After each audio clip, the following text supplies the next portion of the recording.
ওই মেয়েটা কোথায়? ওই মেয়েটা কোথায়? কোথায় মেয়েটা?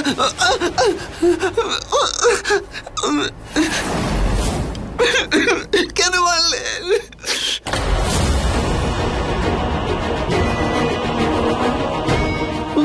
মা মা মা মা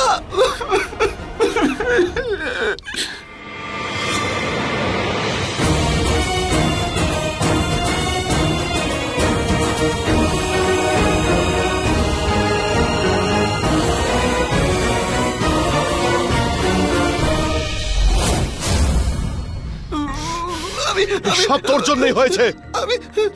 আমি কিছু করিনি। তুই আমাদের জীবনটা শেষ করে দিয়েছিস। সারাদিন পুতুল পুতুল আর পুতুল, এসব কেন করেছিস? আরে তুই কি চাস সেটা বল। আমাদের সমস্ত সম্পত্তি, আমাদের নাম, সবকিছু শেষ হয়ে যাক তুই চাস? আরে তুই মেন্টাল। বেশ হাস, অনেক হয়েছে। এবার আমি তোকে দেখাবো পাগলের চিকিৎসা কিভাবে করতে হয়।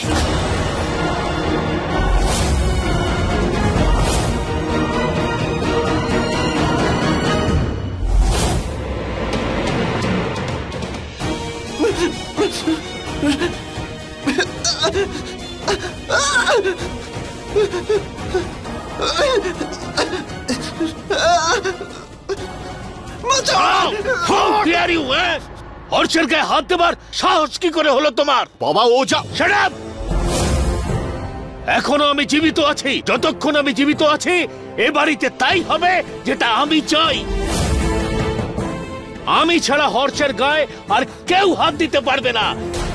সেদিন আমি ছড়ি তুলেছিলাম হর্ষকে ভয় দেখাবার জন্য, কারণ ও আউট অফ কন্ট্রোল ছিল, ওকে মারবার জন্য নয়, জানো তুমি? দাদা আমাকে শেখর, হর্ষকে ঘরে নিয়ে যাও, ওষুধ দাও ওকে। প্রত্যেক 3 ঘন্টা অন্তর দেবে। ও এখন আউট অফ কন্ট্রোল আছে। আমি ওষুধ খাবো না, ওষুধ আমি।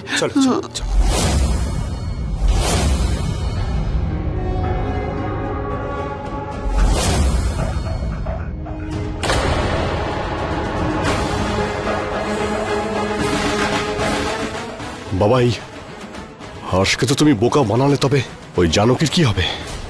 ও তো এখান থেকে পালিয়ে গেছে। জানি না বাইরে গিয়ে আমাদের মান সম্মান কতটা ডোবাবে ও। তুমি এতদিন যা পরিশ্রম করেছো তা সব শেষ করে দেবে।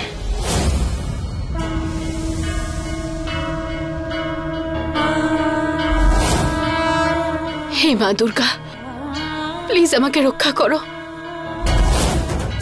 আমাকে সাবধানে বাড়ি পৌঁছে দাও প্লিজ।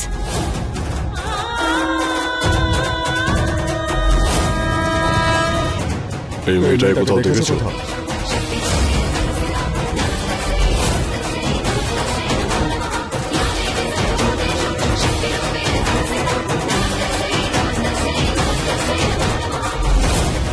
শুনুন,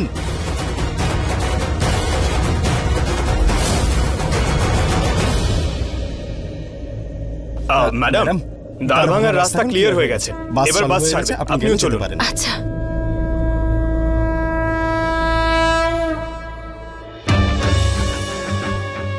বাবা, একবার যদিও বাপের বাড়ি পৌঁছে যায় আর যদি সবাইকে সবকিছু বলে দেয়, তো ওদের ওই জায়গা থেকে সব জায়গায় শাস্ত্রী পরিবারের যা বদনাম হবে সেটা আমার থেকে তুমি বেশি ভালো জানো, তাই না?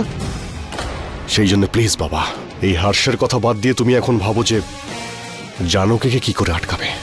ও মুখ খুলে দিলে আমরা ফিনিশড। সাহেব, চা রেখে দাও।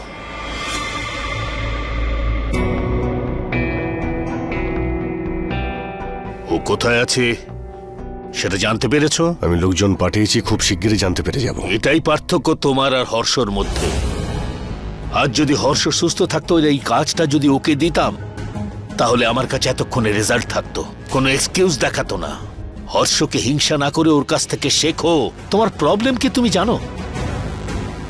ম্যানেজ করতে থাকো, অন্যের উপর দোষারোপ করো, ওতে কিচ্ছু হয় না। যদি নিজেকে প্রমাণ করতে চাও না, তাহলে এটাই সুযোগ। জানকী দ্বার ভাঙা যাবার আগে ওকে ফেরত নিয়ে এসো। কিন্তু ও যদি অলরেডি পৌঁছে যায় তাহলে?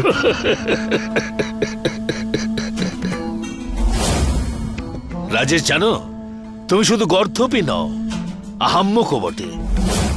আরে সামান্য একটা কমন সেন্স নেই তোমার? যদি জানকী দ্বারভাঙা পৌঁছে যেত তাহলে ওর বাবার ফোন আসতো। ওর বাবার ফোন আসেনি, তার মানে জানকী দ্বারভাঙা পৌঁছয়নি। দেখো রাজেশ, এটাই তোমার সুযোগ। তুমি যদি কিছু করতে পারো তো ঠিক আছে, তা নাহলে আমি করে নেব।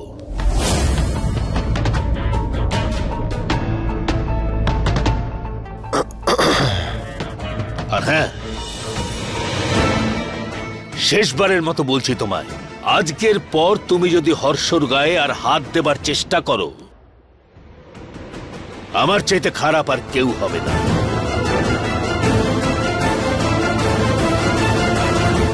তোমার থেকে খারাপ আর কে বা আছে?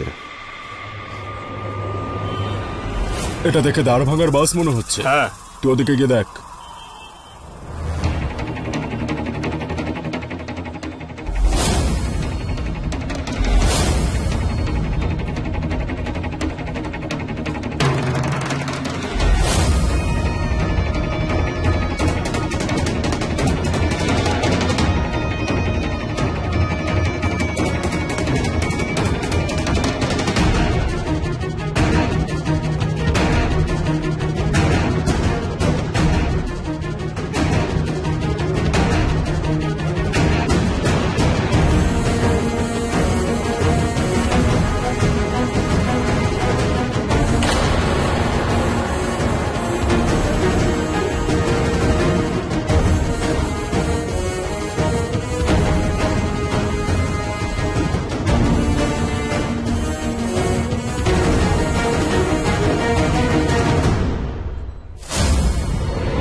আরে সরে যাও এখান থেকে।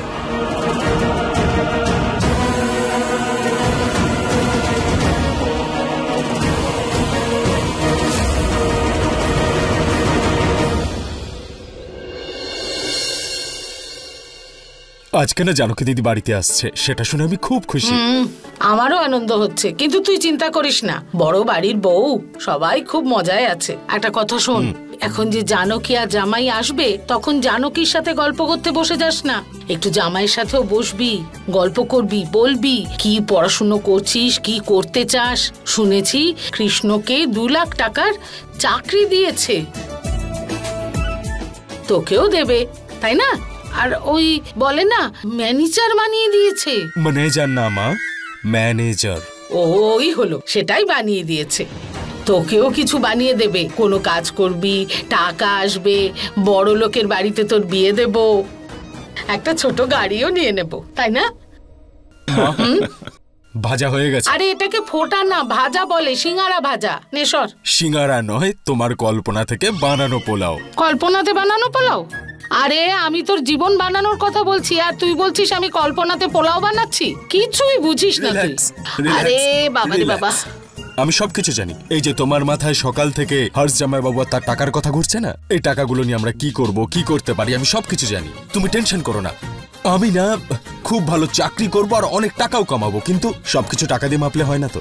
তুমি না টাকার থেকে বেশি অষ্টমঙ্গলার খেয়াল রাখো। তুমি ওদের এমন অতিথি আপ্যায়ন করো, কে জানে তোমাকেই হয়তো চাকরি দিয়ে দেবে, ম্যানেজার বানিয়ে দিতে পারে 4 লাখ টাকা স্যালারি। 4 লাখ? ঠাট্টা করিস না আমার সাথে। আর আমাকে কথা দে যে তুই। হ্যাঁ বুঝে গেছি, জামাই বাবুকে অনেকটা ভালোবাসবো আর এমন অতিথি আপ্যায়ন করবো যাতে সে আমাকেও একটা চাকরি দিয়ে দেয়।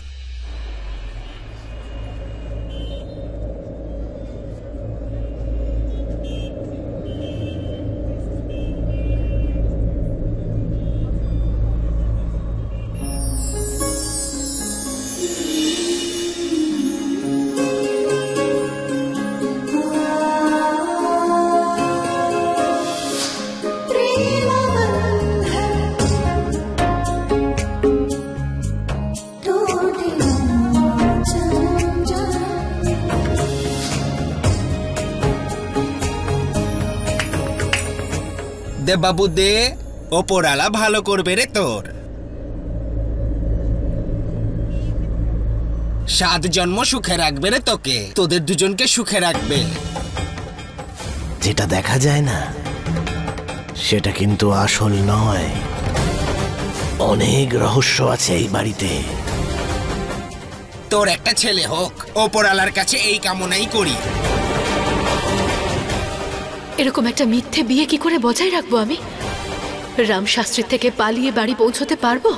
বাবাকে কি সত্যিটা বলতে পারবো?